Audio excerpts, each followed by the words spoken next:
অটুট যত সেই ছেলে হয় কৃতি তত, পিতাই শ্রদ্ধা মায়ে টান সেই ছেলে হয় সাম্য প্রাণ।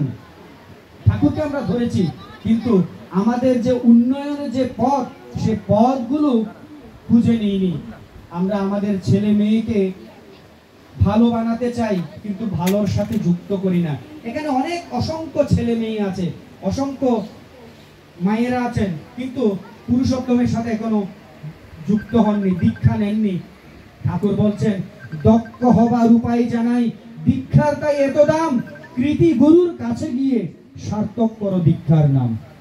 এত বড় আয়োজন, অনেক লোক আজকে প্রসাদ পাবে, অনেক আয়োজন, বৃহত্তর আয়োজন, কিন্তু সেই বৃহত্তর আয়োজনে যদি একটা দুটো পাঁচটা দশটা দীক্ষা না হয়, তার সাথে যুক্ত কেউ হতে না পারে, এই সমস্ত বৃহৎ আয়োজনের সার্থকতা কোথায়?